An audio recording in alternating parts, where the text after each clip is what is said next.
100 शब्द प्रति minute dictation start होगी 3 सेकंड बाद। स्टार्ट। भाइयों, आखिरकार एक लंबे संघर्ष के बाद जो कि मुख्य रूप से अहिंसात्मक था और जिसका नेतृत्व ऐसे विलक्षण व्यक्ति ने किया जो अहिंसा और सत्य को ईश्वर का पर्याय मानता था, परंतु स्वतंत्रता के किनारे पहुंचने के अंतिम चरण में, भारत को खून की नदी में से होकर गुजरना पड़ा। स्टॉप। और यह नदी भारतीयों ने ही खोदी थी, तथा इसमें भारतीयों का ही खून बह रहा था। स्टॉप। अभूतपूर्व पैमाने पर लोगों का निष्क्रमण हुआ। स्टॉप। पुरुषों, स्त्रियों, बच्चों, बूढ़ों, बीमारों समेत 1 करोड़ व्यक्ति जिनके शरीरों से खून चूकर भारत की भूमि तक को रंग रहा था, भारत के एक ओर से दूसरी ओर गए। स्टॉप। उन्होंने अपने पीछे न केवल मकान और ज़मीनें छोड़ी, बल्कि अपने घर के व्यक्तियों के मृत शरीर भी छोड़े। स्टॉप। स्वतंत्र भारत के किनारे तक पहुंचने के लिए देश को यह मूल्य चुकाना पड़ा और वह 2 प्रभुता संपन्न राष्ट्रों भारत और पाकिस्तान में विभाजित हो गया। स्टॉप। यह 15 अगस्त 1947 की बात है। स्टॉप। कांग्रेस ने, जो वास्तविक रूप से 1885 से भारत की राष्ट्रीय वाणी थी, हमेशा भारत की एक राजनीतिक इकाई के रूप में संकल्पना की थी। स्टॉप। कांग्रेस को अंत में भारत का विभाजन स्वीकार करना पड़ा। वैसे तो यह स्वीकृति सहमति से दी गई थी, परंतु वास्तविक रूप में देखा जाए, तो यह ब्रिटिश शासकों द्वारा पिछले कई दशकों से उत्पन्न की गई परिस्थितियों के दबाव के कारण था। स्टॉप। फूट डालो और राज करो की नीति पहल अलीगढ़ मुस्लिम कॉलेज की स्थापना के साथ शुरू की गई। स्टॉप। एक दूसरे के बाद आने वाले 3 ब्रिटिश प्रिंसिपलों ने पृथकता का विचार मुस्लिम नेताओं और छात्रों के मन पर बैठाया। स्टॉप। Para change.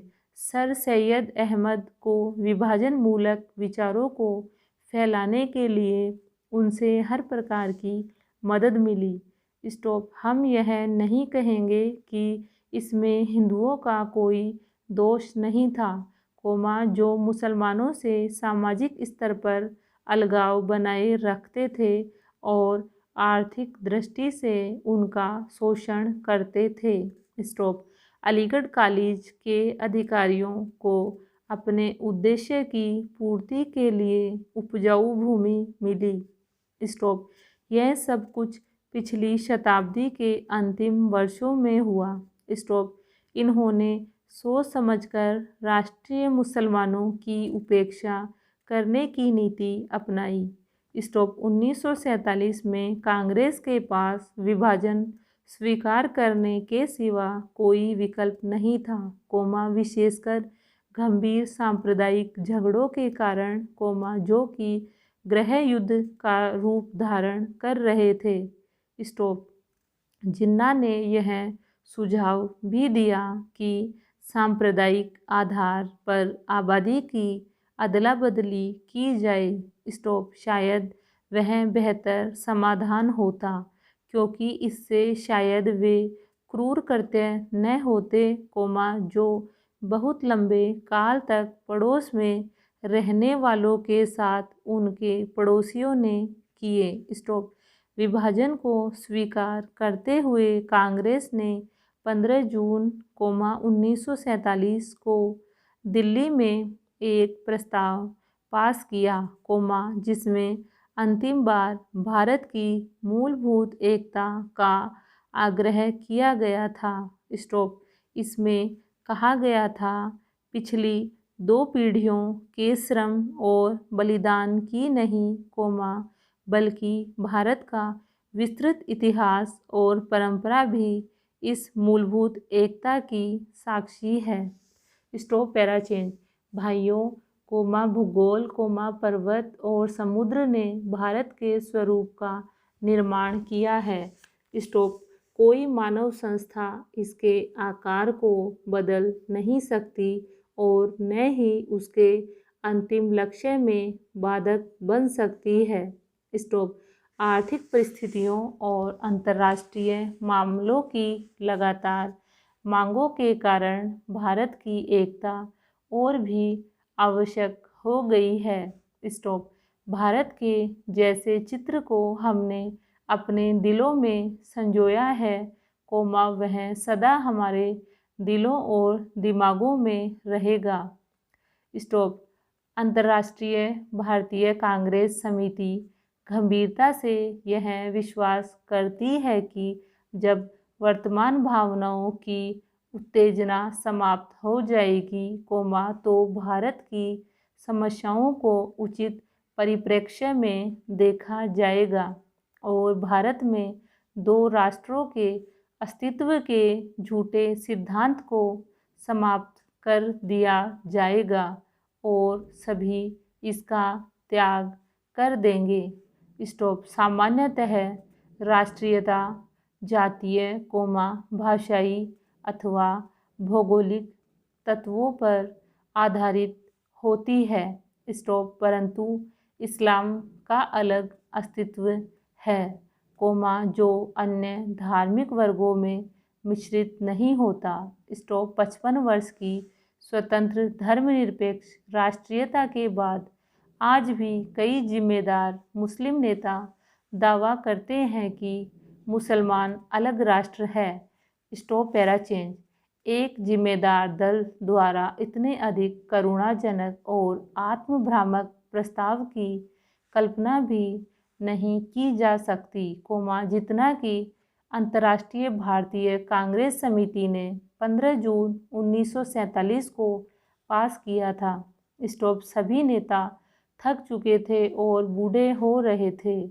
स्टॉप। आदर्शवाद की जिस ज्वाला ने उन्हें 26 वर्ष पूर्व प्रेरित किया था, उसका जोश ठंडा होने लगा था। स्टॉप। कांग्रेस का विकास सदा ही बदलते नेतृत्व के माध्यम से हुआ था। स्टॉप। परंतु पिछले 25 वर्षों में वही नेता कांग्रेस की सत्ता संभाले हुए थे। स्टॉप। उनके व्यक्तित्व और उनके त्याग ने उनको जो ख्याति प्रदान की थी, उनको जो बल प्रदान किया था, उसको कोई युवा नेता चुनौती देने का साहस नहीं कर सकता था। स्टॉप। विभाजन के विरोध में केवल एक ही स्वर था और वह था गांधी जी का। स्टॉप। परंतु वे बहुत बूढ़े हो गए थे और उनका स्वास्थ्य भी ठीक नहीं था। स्टॉप। उन्होंने कांग्रेस समिति से प्रस्ताव करने के लिए कहा, यदि वे नई कार्यकारिणी समिति और नई अंतरिम सरकार के लिए नए नेता नहीं चुन सकते। स्टॉप। प्रस्ताव को पहले कार्य समिति ने पास किया। स्टॉप। गांधी जी से विशेष रूप से प्रार्थना की गई थी कि वे उपस्थित हों और सभा को संबोधित भी करें। स्टॉप। लेखक अंतर्राष्ट्रीय भारतीय कांग्रेस समिति की बैठक में उपस्थित था।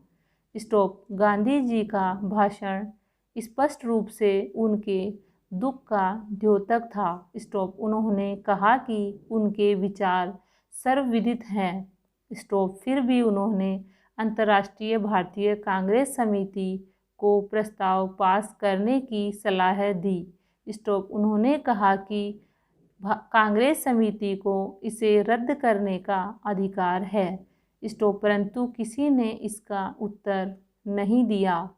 स्टॉप। उस समय ब्रिटेन भारत से चले जाने के लिए और अपनी साम्राज्यवादी धाक छोड़ने के लिए बहुत उत्सुक था।